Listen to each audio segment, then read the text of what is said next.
नमस्कार। आज का दिन है शुक्रवार और शुक्रवार को करीब 11 बजे के आसपास हम करने बैठे हैं मार्केट की गपशप। ये गपशप ऐसी है कि जो बिल्कुल आपको स्ट्रेस फ्री करके रखेगी, लेकिन बात ऐसी भी होगी जो बड़े ही काम की होगी।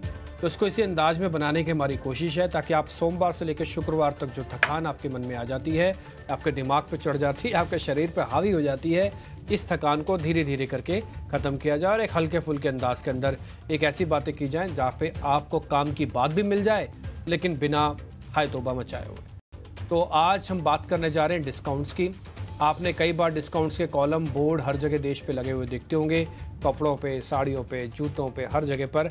लेकिन गाड़ियों पे भी डिस्काउंट की बहार शुरू हो चुकी है और ये मैं तब कह रहा हूँ जब भी मानसून चल रहा है।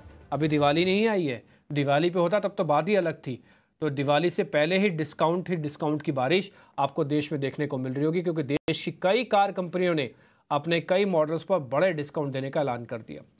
आपको सुन के भी हैरानी हो रही होगी कि उन गाड़ियों पर डिस्काउंट दिया जा रहा है जिन गाड़ियों पे एक एक साल, डेढ़ साल की बुकिंग है। यानी कि आपको गाड़ी मिलेगी 1 साल के बाद और उस पर भी डिस्काउंट है। इतनी डिमांड है लेकिन उसके बावजूद डिस्काउंट है। ये पेज समझ में नहीं आया।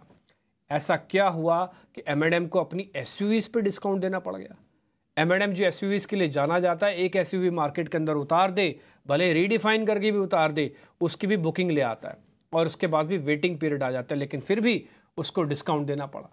ये जो बम्पर डिस्काउंट की शुरुआत हुई है, असल में उत्तर प्रदेश सरकार के फैसले के बाद हुई है। वहाँ की सरकार ने कहा कि हम हाइब्रिड कारों पर जो रजिस्ट्रेशन फीस है उसको 100% तक माफ़ कर रहे हैं। इसका सीधा असर मारुति, टोयोटा, होंडा, इन कंपनीज पर पड़ा, क्योंकि इनकी हाइब्रिड गाड़ियाँ मार्केट के अंदर बहुत है। टोयोटा तो अमूमन ज़्यादातर अपने मॉडल हाइब्रिड गाड़ियों के साथ ही उतारती है और आप इसका ज़्यादा असर इस पर देखेंगे, क्योंकि नॉन लिस्टेड कंपनी तो इसलिए ज़्यादा इम्पैक्ट नहीं आएगा, लेकिन इम्पैक्ट ज़्यादा मारुति पर थोड़ा आएगा। थोड़ा M&M ने भी कोशिश की है। इसी डिस्काउंट की रेस में M&M को भी उतरना पड़ गया। तो M&M के पास चॉइस थी कि कैसा करे वो, SUV 500 के साथ, 700 के साथ, स्कॉर्पियो के साथ, किसके साथ करे। तो उसने एक पहला एक्सपेरिमेंट किया अपनी फ्लैगशिप गाड़ी के साथ, वो है XUV 700 के साथ। उन्होंने इस पर डिस्काउंट्स देना शुरू किए। हालांकि बाद में ब्रोकिंग हाउसेस की रिपोर्ट आई कि भाई इन्होंने डिस्काउंट इंडस्ट्री से ज़्यादा दे दिए और जो डिस्काउंट इंडस्ट्री से ज़्यादा दिए हैं उससे अबीटा पर भी असर पड़ेगा। अबीटा क्या? अबीटा मतलब ऑपरेशन, कामकाज, ठीक है। उस ऑपरेशन पे भी फ़र्क पड़ेगा। उस ऑपरेशन में 2 से 3% कंपनी की बैलेंस शीट हिल जाएगी, क्योंकि उसकी अच्छी गाड़ी है, वेटिंग पीरियड 1 साल से ज़्यादा का चलता है, लेकिन उस पर भी डिस्काउंट देना पड़ गया। इसके पीछे क्या इन्वेंट्री वाला गेम भी है, ये भी समझने की थोड़ी कुछ कोशिश होगी। इसके पीछे क्या इन्वेंट्री का क्या होगा, क्या इन्वेंट्री की वजह से ऐसा हो रहा है। ऑटो सेक्टर में डिमांड, डिस्काउंट और डर, इस चीज़ पे हमारा आज की गपशप है। इसी चीज़ को हम खास चर्चा के रूप में आपके सामने लेके आना चाहते हैं। 2 एक्सपर्ट्स मेरे साथ होंगे। एक एक्सपर्ट्स को तो मैं भी जब छोटा था तब से देख रहा हूँ, आप भी देख लें, आपको उनकी पहचान हो जाएगी उनके बोलने के अंदाज से, उनकी पारखी नज़र से। उनका नाम है ऑटो एक्सपर्ट्स टूटू धवन। टूटू सर, बहुत बहुत शुक्रिया, थैंक यू वेरी मच समय देने के लिए। सर, आपकी इंटेलिजेंस, आपकी नॉलेज गाड़ियों को लेकर जो है वो बहुत ही शानदार है, बहुत ही सुपर्ब है। आपका जो व्यू पॉइंट रखते हैं वो बहुत ही निष्पक्ष भी होता है। ये इसके लिए भी मैं आपको थैंक यू करना चाहता था। और दूसरा मेरे साथ था, मेरे मेहमान हैं शेर खान सिक्योरिटीज़ के अभिषेक गावशिंदे। अभिषेक से मेरी मुलाकात आज ऑन एयर तो पहली बार हो रही है, लेकिन 1-2 बार हम फ़ोन पे ज़रूर बात कर चुके हैं और ऑटो सेल्स के नंबर्स पे भी और अमूमन आगे पीछे भी कई बार हमारी बातचीत हुई है। अभिषेक उसी कंपनी से बिलोंग करते हैं जहाँ से हमारे साथ हमारे एक मेहमान भी आते हैं, जतिन गौड़िया जी।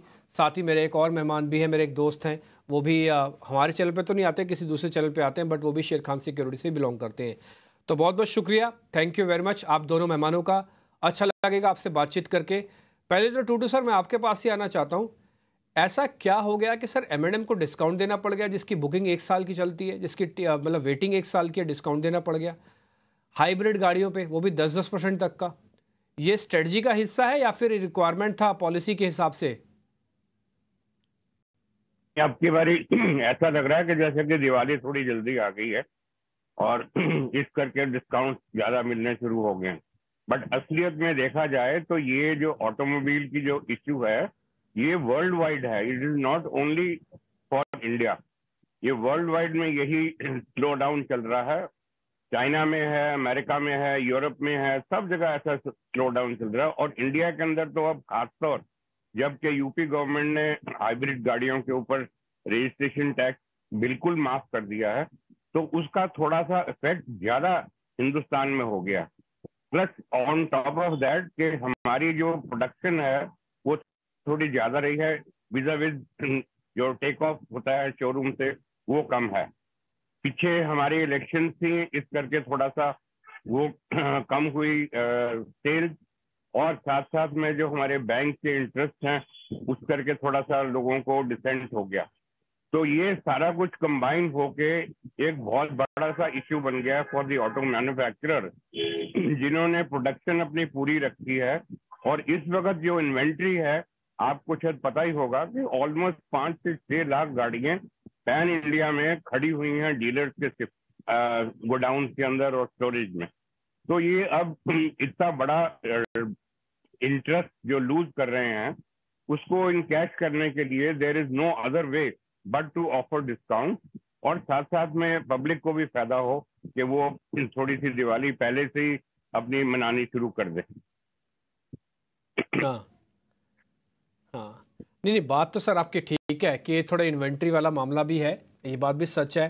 फिर दूसरा, जब एक सरकार ने कर ही दिया, हो सकता है दूसरी सरकार भी देखा देखी कर दे। फिर तीसरा, कई बार क्या होता है कि कंपनी अपने आप से इनिशिएटिव ले लेती है कि भाई ठीक है हाइब्रिड पे कर रहे हैं, यहाँ के डिवीजन पे हम कर देते हैं कुछ ना कुछ, एक गाड़ी पे करके एक बार टेस्ट करके भी देखते हैं, लैब टेस्ट मार के भी देखते हैं कि कितना ठीक निकलता है। लेकिन जो ब्रोकिंग हाउसेस की रिपोर्ट्स हैं उनकी कैलकुलेशंस कुछ और कहती हैं। उनकी कैलकुलेशंस ये कहती हैं कि 2% से 3% अबीटा पे भी फ़र्क आएगा। आप डिस्काउंट बांटिए, मना नहीं है, इस देश में अधिकार है डिस्काउंट देने का, आप दो, आप डिस्काउंट, कोई दिक्कत नहीं है। लेकिन ध्यान रखा जाए, बैलेंस शीट्स का डंक भी आपको ही झेलना पड़ेगा। और आपको मालूम है कि जिस दिन M&M ने गाड़ी का डिस्काउंट किया था उसी दिन ही गाड़ी उस दिन ही शेयर 7% टूटा था। अभिषेक सर, आप तो जानते हैं उस दिन ही गाड़ी 7% टूट गया था शेयर। जरा मेरे को बताइए कि M&M एब्जॉर्ब कर जाएगा? अभी तो उसने एक ही गाड़ी पे बोला, वैसे तो वो डिस्काउंट दे रहा है XUV 700 पे। यहाँ पर एक कोइंसिडेंस है कि यूपी गवर्नमेंट ने जो टैक्स रिलीफ दिया और साथ ही साथ डिस्काउंट की न्यूज बाजार में आई, तो बाजार ने दोनों न्यूज को कनेक्ट करके दिखा। स्पेशली सेवरल सोशल मीडिया और मीडिया प्लेटफॉर्म पर इन दोनों को कनेक्ट करके दिखाया गया, परंतु हालात कंप्लीटली डिफरेंट हैं। जो वेवर जो दिया है उत्तर प्रदेश गवर्नमेंट ने, वो केवल हाइब्रिड पर कार्स पर लागू है, और अभी उसमें केवेट्स आना बाकी है कि वो किस तरह से प्लांट होगा, कंप्लीटली एग्जीक्यूशन कैसे क्या होगा। इससे पहले चंडीगढ़ गवर्नमेंट ने इस तरह का एक बेनिफिट हाइब्रिड कार्स को दिया था, बट वहां पर एक केवेट था कि 20 जो कार की प्राइस है वो 20 लाख रुपए से नीचे होगी, यानी प्राइसिंग का कैप था। अगर इस तरह का कैप होता है तो इस पर्टिकुलर डिसीजन से एक कोई बहुत बड़ा चेंज नहीं आ जाएगा। जैसे इन्विक्टो अगर देखें तो वो करीब करीब 25 लाख की गाड़ी आती है, 25 से 29 लाख की गाड़ी आती है, तो वो गाड़ी वैसे ही एलिजिबल नहीं हो पाएगी। दूसरी जो गाड़ियां हैं उन पर थोड़ा बहुत बेनिफिट अगर होगा, अगर एज्यूम्पशन लिया जाए कि ये उत्तर प्रदेश गवर्नमेंट में 20 लाख रुपए तक का प्राइसिंग कैप लगाएगा, अगर प्राइसिंग कैप उससे नीचे हो जाता है तो इस तरह के रूल्स और टैक्स वेवर का कोई खास फायदा होते हुए दिखेगा नहीं। दूसरी बात ये होगी कि अगर इस तरह से अगर बेनिफिट दिया भी जाता है तो जो हाइब्रिड कार की प्राइस है वो लगभग लगभग आईसी कार के प्राइस के बराबर हो जाएगी, और उस संबंध में ये होगा कि एक तरह का कैनिबलाइजेशन हो जाएगा, कि एक तरह का मोटिवेशन होगा कि जो आईसी कार का कस्टमर है वो थोड़ा सा शिफ्ट हो जाए। इस पूरे प्रकरण में हम ऐसा कोई विशेष बदलाव either on the positive negative side नहीं देख रहे हैं पैसेंजर कार सेगमेंट के लिए, जिससे कि कोई बहुत बड़ा चेंजेस आ जाए। महिंद्रा एंड महिंद्रा ने अपनी स्थिति क्लियर की है, उसने बाकायदा प्रेस रिलीज जारी की है और उसने कहा है कि ये जो प्राइस कट किया है that is on the some specific variants of a particular model. अगर इस तरह का जनरली कंपनी जब डिसीजन लेती हो तो उसके कई सारे कारण होते हैं। हो सकता हो कि उस पर्टिकुलर वेरिएंट्स की बिक्री किसी किसी डीलरशिप्स में कम है, या फिर उसको प्रमोशनल ऑफर की तरफ उस पर्टिकुलर वेरिएंट्स का इन्वेंट्री क्लियर करना है, उसकी जगह पे कोई और नए वेरिएंट्स उतारना है। वो एक प्रमोशनल ऑफर होता है और ये एक सीमित अवधि के लिए है, तो उसकी वजह से ओवरऑल कंपनी की बैलेंस शीट या प्रॉफिटेबिलिटी पे कोई विशेष बदलाव आ जाएगा वो नहीं होता, क्योंकि माना जा रहा है कि ये कंपनी का एक स्ट्रेटेजिक चुनाव है इस तरह से अपनी प्राइसिंग और पोजीशनिंग को क्लियर करने का। तो मेरे हिसाब से अगर देखा जाए तो इस पर्टिकुलर डिसीजन से, जो कि दोनों जो डिसीजन आए जिनको अगर इंटरकनेक्ट भी किया जाए, तो उसके कारण केवल उसके कारण जो है कोई बहुत बड़ा बदलाव अर्निंग्स पर या प्रॉफिटेबिलिटी की रफ्तार पर इमीडिएटली नहीं होना चाहिए। ठीक है, पॉइंट टेकन सर, पॉइंट आपका वैलिड है और काफ़ी आपने अच्छे से समझा भी दिया सारी चीज़ों को। टूटू सर, मैं आपके साथ वापस आना चाहूँगा। देखो सर, एक चीज़ तो तय है कि इस बार भी बजट के अंदर ना ऑटोज़ को लेकर मैम कुछ ना कुछ बोलेंगी ज़रूर। वजह आपको पता है कि एक बड़ा सेक्टर है, आपको ये बात भी अच्छे से पता है कि इस सेक्टर के अंदर जो इसके फ्यूल को लेकर जितने एक्सपेरिमेंट इस सेक्टर के साथ हो रहे हैं शायद ही किसी के साथ हो रहे हो। आपको पता है सीएनजी का डिवीज़न एक है जिसमें सरकार सीएनजी के कैप को बड़ा करना चाहती है, दूसरा ई व्हीकल्स को लेकर प्रमोट करना चाहती है, तीसरा पेट्रोल और डीजल के अंदर ब्लेंडिंग करवाना चाहती है, ब्लेंडिंग का साइज़ बढ़वाना चाहती है। तो मतलब आप गाड़ी में कोई भी फ्यूल डलवा लीजिए, उस पर सब में एक्सपेरिमेंटल स्टेज पर है और ये सारी कंपनीज़ को भी देखना पड़ रहा है। आपको पता ही है ना सर, मारुति पहले थोड़ा पीछे हट गया था ईवी के अंदर, फिर अब से थोड़ा आगे आ गया है, उसने टोयोटा के साथ करार भी किया है, सब कुछ हुआ है ना। सर मेरे को जरा आपसे गाइडेंस के फोर्स पे ये समझना है, मान लो मैं आज एक नया व्यूअर हूँ, एक पार्टिसिपेंट हूँ और मैं मार्केट के अंदर देख रहा हूँ इन्वेस्टमेंट के पॉइंट ऑफ व्यू से, तो मेरे को किस सेगमेंट पे ज़्यादा ध्यान रखना चाहिए और किसके अंदर आपको ज़्यादा फ्लरिशनेस दिखती है? वो गाड़ियाँ जो मारुति बना रही है जिसमें ईवी का स्पेस कम है, वो गाड़ियाँ जो टाटा मोटर्स बढ़ा रही है, 10 में से 7 गाड़ियाँ उसकी ईवी की चल रही हैं, मैं वहाँ पे थोड़ा शिफ्ट कर जाऊँ ईवी व्हीकल के अंदर, या फिर एथेनॉल ब्लेंडिंग के हिसाब से मैं अपने हिसाब से फिर कुछ ना कुछ ढूंढ लूँगा। वो सारी शुगर कंपनीज मेरे को पता है कौन सी देखी जानी चाहिए। आप मेरे को थोड़ा गाइड कीजिए कि कौन सा एरिया ज़्यादा अच्छा है। देखिए, सबसे पहले तो मैं ये बताना चाहता हूँ आपको कि ऑलमोस्ट एक सेंचुरी के बाद हमारे को जो फॉसिल फ्यूल शुरू हुआ था, जब अब हमको पता लगा कि वो एनवायरनमेंट के लिए अच्छा नहीं है और उसका हमको ऑल्टरनेट पावर चाहिए, तो हमने फिर सीएनजी और EV and things like that, और ऑफ कोर्स हाइब्रिड ऑल्सो, वो भी मैन्युफैक्चरर ने बनानी शुरू करी to make the transportation system easy for the world wide. तो वो करते करते अभी भी जो है, we are still in the process of finding the best alternate. अभी ये जो आपको ऑल्टरनेट आए हैं जिसके अंदर हाइब्रिड हैं, जिसमें ईवी है और जिसमें इंटरनल कंबस्शन इंजन के अंदर फॉसिल फ्यूल इस्तेमाल होता है, डीजल भी और पेट्रोल भी, तो that is not the final product that we are looking for. आने वाले दिनों के अंदर और एक या 2 डिकेड्स के अंदर हम एक्चुअली रिसर्च इतनी कर चुके हैं या कर रहे हैं जिसके साथ हमको एक फाइनल प्रोडक्ट मिल जाएगा जिसके साथ हमारी सारी सिस्टम चला करेंगे, और वो हाइड्रोजन के साथ मेरा ख्याल है कि that is going to be one of the leaders that time.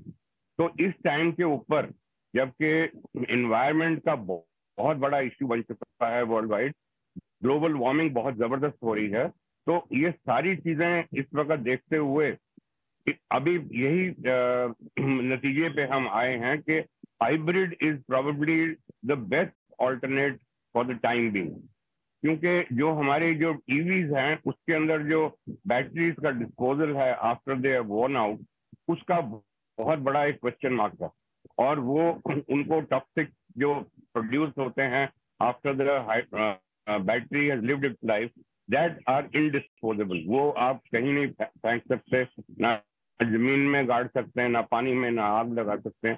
तो that is again an environment issue. Although हमारी जो हाइब्रिड गाड़ियां हैं उसके अंदर भी बैटरी इस्तेमाल होती है, इट्स नॉट दैट कि वो बगैर बैटरी के चलती हैं, बट उसका जो बैटरी का कंटेंट है वो छोटा सा है। And of course by in the time being हमारी जो कोई ना कोई टेक्नोलॉजी ऐसी निकलेगी जो गवर्नमेंट भी और जो पब्लिक है वो भी R&D कर रहे हैं to negate the toxins of the byproduct।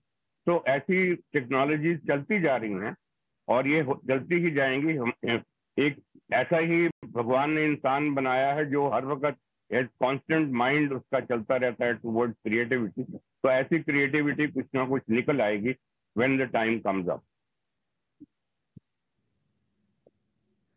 नहीं ठीक है सर, बात बिल्कुल ठीक है, क्रिएटिविटी होनी भी चाहिए और ये एक अपॉर्चुनिटी भी होती है और एक साथ साथ एक अच्छा चॉइस भी मिलता है ना, जो कंज्यूमर्स हैं उनके पास एक अच्छा चॉइस आती है।